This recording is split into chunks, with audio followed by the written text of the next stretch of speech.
Baik, yang pertama, hari ini kita menghadapi dan berada dalam situasi perubahan, dan banyak orang tidak menyadari kita sedang berubah luar biasa. Ya, coba lihat tadi perang Rusia Ukraina, strategi Putin, Eropa sekarang krisis, menjelang musim dingin menggigil. Pasokan gas tidak ada, ngemis batu bara ke Indonesia, nggak dikasih karena kita terbatas. Rakyat krisis, Amerika krisis karena inflasi naik, Cina mulai krisis. Dampaknya adalah semua negara itu akan krisis 2023. Tapi yang selamat hanya 5 negara, salah satunya adalah Indonesia. Amin. Itu karena kita tidak tergantung ke satu sektor. Kita bisa, orang Indonesia itu biasa dijajah 350 tahun menghadapi krisis yang biasa. Dan alhamdulillah dengan keberhasilan Indonesia, maka Presiden Jokowi betul-betul sekarang sudah jadi bidadari dunia. Ya, dipuji sana sini, diangkat dari Presiden G20, mau dicarakan dari Sekjen PBB, dan semua sekarang mengeluh-ngeluhkan hebatnya Presiden kita. Kita bangga. Walaupun sebagai orang Indonesia banyak yang menjadi mati, ya, bahkan turunkan Jokowi aneh. Ya, baik, kita insya Allah selamat. Tapi kalau Indonesia tidak krisis dan selamat, maka kuliahnya Satpol PP ini bisa berjalan. Amin. Betul, karena mau jalankan karena honorernya jalan terus. Amin. APBD lancar, kuliah lancar. Oke. Dan permasalahan semakin kompleks. Ya. Kalau dulu KTP hilang, ganti nama dikit, kelurahan selesai. Sekarang nggak bisa. Rubah KTP dikit aja, efeknya ke ATM, ke bank, ke ijazah, macam-macam. Jadi kalau semua sistem sudah terbangun. Kedua, perubahan sangat cepat. Hari ini peraturan terbit belum dibaca, besok sudah direvisi. Untuk konkret. HP setiap 6 bulan ganti model. Ya, HP pisang Nokia yang jadul sekarang sudah HP kecil. Sekarang untuk kamera intelijen selalu pakai apa namanya, kayak teleskop itu, gede. Sekarang cukup untuk Intel hanya pulpen. Di ujung pulpennya ada kameranya, bisa direkod. Dulu namanya penyadap harus ada di ruangan itu penyadapnya. Sekarang di KPK masuk ke Depdagri bisa 5 kilo bisa disadap. Bayangkan. Kedua, ketidakpastian yang tinggi. Harga minyak naik, pasti Indonesia juga BBM naik, dan pasti akan juga naik harganya. Demo jalan terus. Tidak bisa karena situasi dunia, BBM itu dunia. Kalau harga naik, subsidinya nggak dikurangi, pasti BBM naik. Jadi kalau kemudian nggak dinaikkan, APBN tidak bisa mengcover pembangunan dan biaya operasional. Jadi inilah kira-kira. Semua itu karena apa? Iptek, teknologi, industri 4.0. Nah, sekarang kita lihat next. Industri 4.0 itu apa? Ya, industri 4.0 itu adalah tren di dunia industri yang menggabungkan teknologi otomatisasi dengan teknologi cyber. Nah, tadi yang teknologi dari cyber. Nah, industri sebelum 1776, selama ini kita menggunakan otot, nyangkul pakai otot, narik pakai otot, ya, gendong pakai otot, mindahin barang pakai otot. Itu sebelum 1775. Itu belum masuk revolusi industri. Tapi setelah masuk revolusi industri, kita dikenalkan dengan uang. Ya, ada James Watt menemukan uang. Artinya energi digerakkan dari uang. Mulailah dari kapal uang, kereta api pakai uang, ya dibakar dulu kan. Kereta api atau di awal-awal sekarang masih ada itu, pakai uang. Mulai energi. Nah, selesai sudah masuk 1913. Namanya revolusi industri 2.0. Listrik ditemukan. Mulailah kita kompor dengan listrik ada, lampu dengan listrik, ya mulai dikenalkan listrik itu. Teknologi berubah, kita komunikasi. Kemudian masuk ke tahun 1970 yang lalu, mulai masuk revolusi industri namanya komputer dan robot. Kalau ada dengan komputer, pesen tiket, tiket keluar, ya. Ingin merubah minta ATM BCA, KTP ada, colok di ATM BCA, keluar. Bukan duit. Duit aja. ATM BCA itu bisa pakai KTP kan, tapi duit jelas pasti keluar. Bisa bayangkan online. Itulah kemajuan teknologi ya. Nah, ini sudah semua masuk ke industri 4.0 itu udah luar biasa. Ya. Itu namanya kita mengenal metaverse ya. 3 dimensi lah. Saudara kalau ke Mekah ibarat kata Anda betul-betul udah keliling bawah. Ya, yang 2 dimensi tadi. Itu terhubungkan sistem dengan otomatisasi internet, komputer semua sudah terhubung. Sehingga kampus-kampus nanti tidak lagi besar, gedung nggak begitu kan. Kampus itu juga 2 kamar, 3 kamar cukup. Namanya operation room. Kan pembelajarannya serba menggunakan jejaringan seperti ini. Kelak kemudian kampus besar akan mengikuti. Uang kertas sudah tidak diperlukan lagi. TU tidak lagi ada kertas. Ketemu masuk mall, kan Peduli Lindungi, beli ya rupiah kan itu kan, tatet terus. Tapi sekarang yang hebat lagi, pengemis di Jogja udah pakai tatet gitu. Betul, mau kasih 100 rupiah, itu pengemis sekarang di Malioboro. Itu pengemis sudah pakai begini gimana? Ya, next. Itu betul sekarang dari segi government-nya ya, semua data itu sekarang itu ada namanya satu data besar. Jadi KTP yang Anda sampaikan ke Dukcapil Pak Taufik itu datanya sudah masuk ke ATM, ke bank, kemana-mana sudah satu, semua menggunakan satu data. Ingat, kesalahan di situ umumnya kesalahannya adalah status kawin, belum kawin, itu yang sering banyak berubah masalah. Nomor jangan salah, nama salah. Jadi semua perbankan, ijazah dan semua akses satu data. Ingat itu, KTP itu sangat penting. Ya, double aja karena berkelihatan. Oke, next kita melakukan lompatan sehingga di Indonesia menyikapi hal ini ada implikasi revolusi industri terhadap birokrasi bahwa sekarang diterapkan sistem pemerintahan berbasis elektronik namanya SPBD. Ada mal pelayanan publik, SIM nggak boleh ketemu, ngurus SMK nggak boleh tetap muka, pajak juga online. Saya kalau dari pajak birokrasi nggak pernah datang, cukup pakai HP PBB.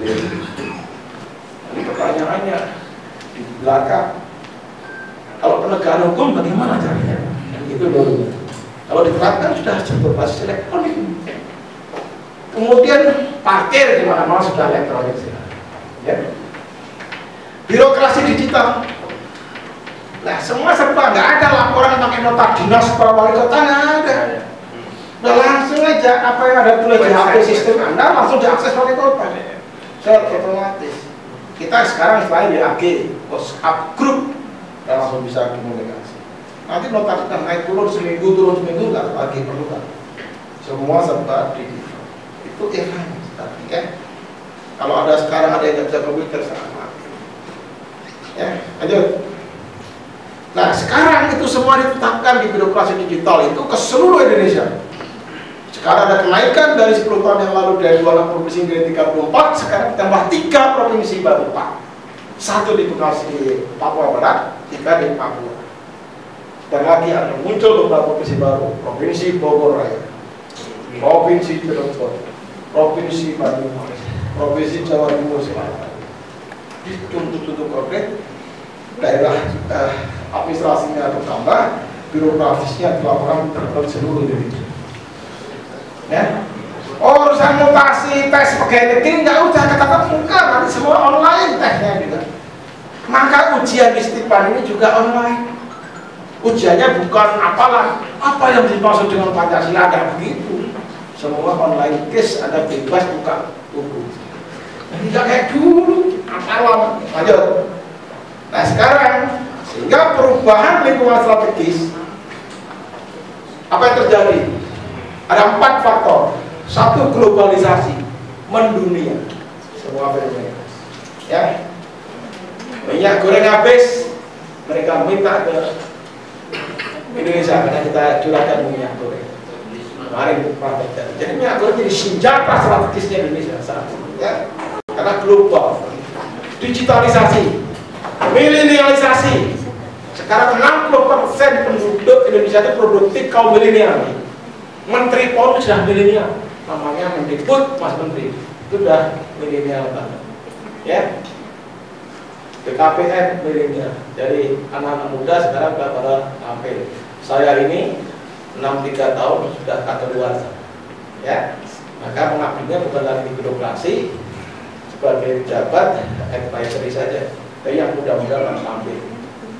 Kemudian COVID-19 dan semua itu menimbulkan risiko baru, lalu menimbulkan governance tata kelola baru dan menimbulkan kinerja yang baru. Next. Nah, sehingga pertanyaannya, bagaimana dengan birokrasi di Indonesia? Di level berapa birokrasi di Indonesia? Tata kelolanya. Yang terbaik adalah Korea, Singapura, itu sudah governance 4.0. Ya, ini modelnya sudah sangat cepat governance dan etika sudah terpenuhi, sangat etis, cepat, segala macam. Kita belum. Kemudian yang ketiga, hebat yang kedua, Jepang sudah governance 3.0. Ini sudah public value model sudah dilakukan. Kemudian Malaysia 2.0 lebih baik dari Indonesia, baru 1.0. Kita di level birokrasi yang sudah kadaluarsa. Ya, Indonesia itu urusannya izin diperlama, tidak cepat, ya biasanya itu urusan masyarakat dipersulit, pungli masih di mana-mana, itu birokrasi pas penjajahan dulu. Ini belum berubah. Paradigmanya namanya old public administration, administrasi yang tua cuma penjajah, belum berubah hingga saat ini. Makanya pemerintah melompat next melakukan reforma birokrasi, melompat. Ya, dan pola kerja nanti yang pertama yang dilakukan adalah perampingan eselonisasi. Sudah dilakukan Pak Jokowi. Setelah 3-4 diarahkan. Organisasinya lebih agile, fleksibel dan kolaboratif kerjasama. Jadi bukan lagi nanti struktur yang bicara tentang eselon, tapi adalah kerjasama. Ujungnya lalu kemudian transformasi sistem kerja itu digitalisasi pelayanan publik dan digitalisasi proses bisnis pemerintah, serba digital. Sekarang ini kalau di Singapura pengen tahu ngurus izin usaha, kalau kita akan antri di mana PCSP, Anda hari pagi izin 3 jam sudah diantar ke rumah, selesai Pak izin di Singapura. 3 jam masuk, 3 jam lagi sudah keluar. Ya, jam 7 masuk, jam 10 sudah diantar ke rumah. Diantar oleh transporter, dia oleh Gosek apa namanya, Gosek. Pak ini izin nggak keluar, bayar mana?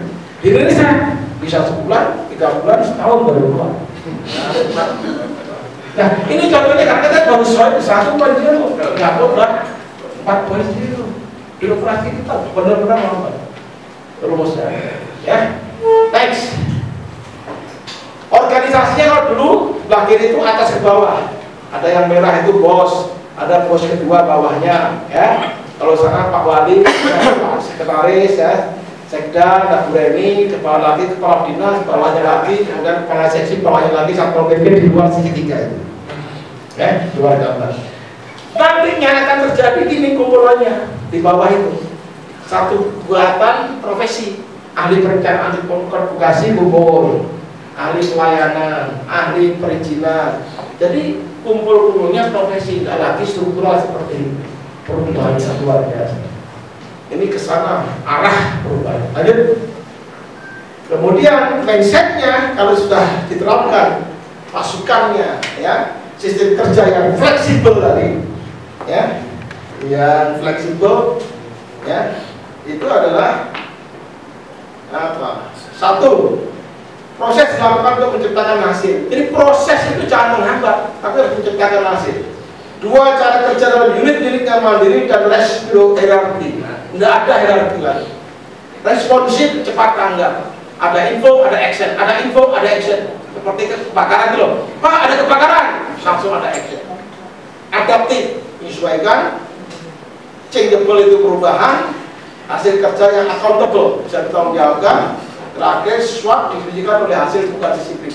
Jadi SWOT itu adalah masukan. Kesatuan-kesatuan itu ditunjukkan baik hasilnya apa, setiap satuan hasilnya apa, setiap satuan hasilnya apa. Saya kira itu. Terakhir adalah service kolaborasi bersama antar ahli-ahli itu. Jadi nanti akan bekerjanya seperti FGD itu. Saya kira itu dilakukan sebagai tim itu. Lanjut. Nah, membangun birokrasi digital ini kita harus melompat karena sekarang birokrasi kita 01, sekarang harus masuk 04. 25 tahun ke depan harus bisa masuk 04. Tidak bisa, kalau pelan-pelan kita tidak pernah mengejar karena kita jauh ketinggalan. Lanjut. Nah, fenomena milenial kita, ya, ingat terus kalian, ada 64% kita itu adalah produktif kaum milenial seusia Anda semuanya.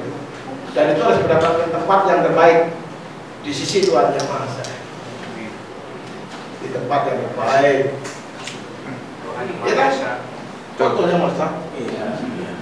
Di tempat yang terbaik itu di sisi Tuhan Yang Maha Esa telah menjadi kalau di dunia di sisi tempat yang terbaik di dalam jabatan karirnya. Itu loh. Lanjut. Ini kan milenial. Lalu ruang inovasi, Anda boleh bebas di panggung berinovasi, bikin apa saja, pikiran kemana-mana boleh. Tapi jangan lupa pembatasnya adalah tidak boleh keluar dari Pancasila, Undang-Undang Dasar NKRI dan Bhinneka Tunggal Ika. Ini inovasi boleh, tapi ada batasannya. Keluar dari sini melanggar ketertiban dan ketertiban. Hidup berbeda. Lanjut. Lalu peran Satpol PP, ini peran Satpol PP adalah penting dalam pemerintahan, khususnya terkait dengan penegakan perda itu dimanapun di Indonesia. Kedua, mengawal di samping itu menjaga nilai dan norma-norma sosial dan jadi garda terdepan penegakan perda. Kalau nyapu, pakailah sapu yang bersih. Jangan kalau Satpol PP tidak berwibawa, bisa bayar dan apa saja, maka harus punya kewibawaan. Kalau bagaimana kalau nggak memiliki kemampuan, ngomong juga nggak teteh, misalnya gitu. Harus juga memiliki pengetahuan supaya bisa berwibawa. Saya juga nggak gentar kalau bisa bahasa karena saya memiliki pengetahuan yang cukup untuk bisa bicara. Peran yang paling penting adalah membantu kepala daerah dalam penyelenggaraan Kamtibmas, ketentraman ketertiban masyarakat dan penegakan perda maupun peraturan kepala daerah lainnya. Di bawah ada Bupati, Pak Gubernur.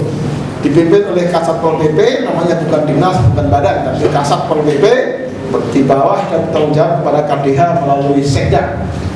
Lanjut. Nah, kemudian sekarang isunya pertama digitalisasi birokrasi Satpol PP 1. Pertama, fakta menunjukkan kita sudah masuk era industri 4.0 dan tadi saya sampaikan robotisasi di mana-mana. Ya, pertanyaannya adalah bagaimana Satpol PP mengantisipasinya.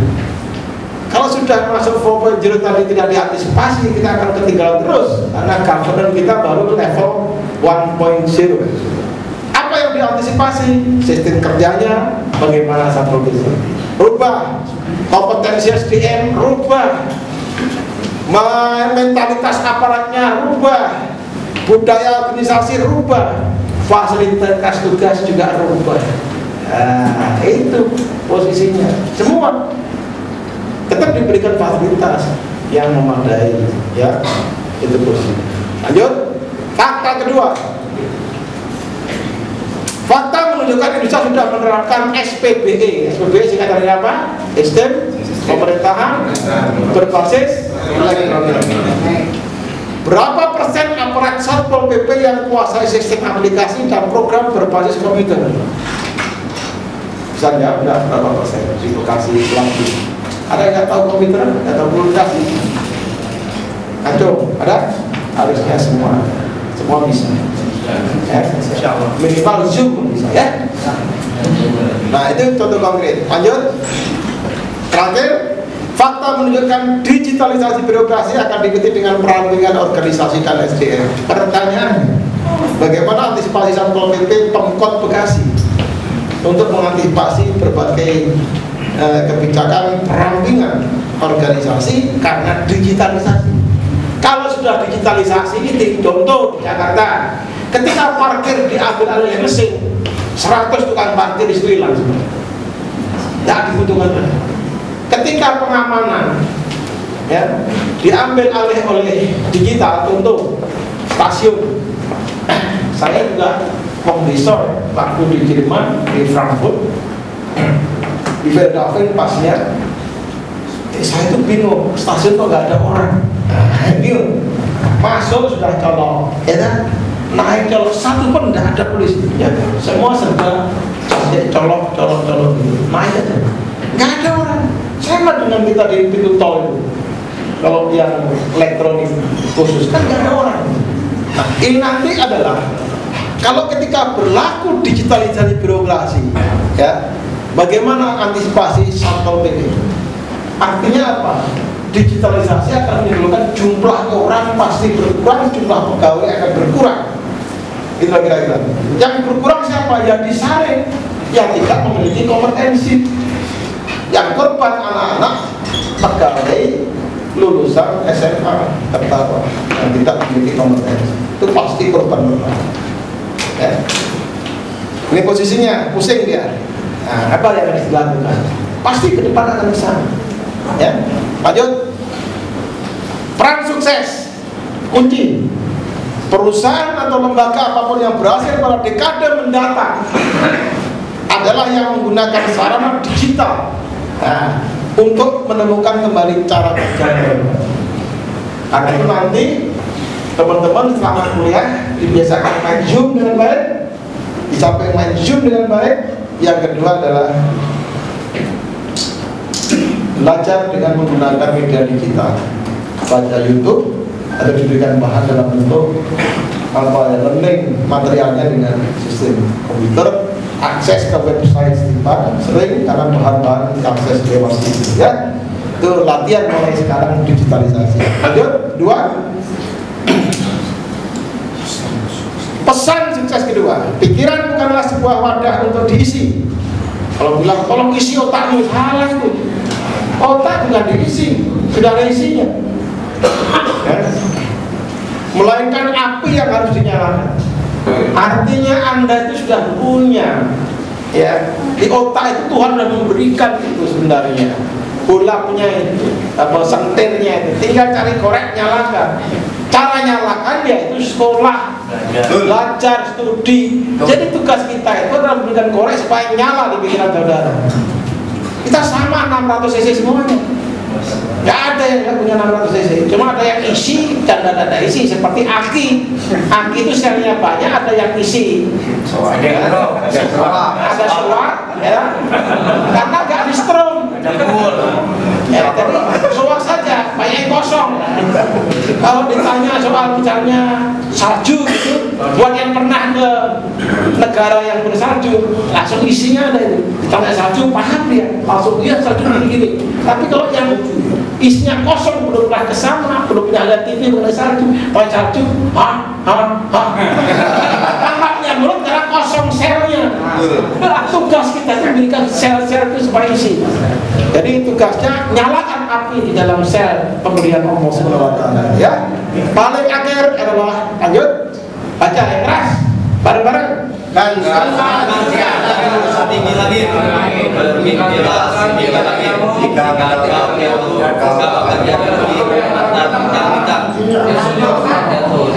punya sekolah tinggi, nggak masalah, jatuh dikit masih tinggi. Kalau cita-citanya itu rendah, jatuh langsung ke tanah, ambles kan. Ya, jadi kamulah tinggi langit. Kalau engkau jatuh, setidak-tidaknya engkau jatuh di antara bintang-bintang. Itu mendalamannya dua pesan dari Bung Karno. Saya kira itu. Terakhir, terima kasih. Itu yang bisa saya berikan untuk pria umum pada hari ini. Mudah-mudahan bisa memberikan semangat kepada saudara sekalian. Terima kasih. Assalamualaikum warahmatullahi wabarakatuh.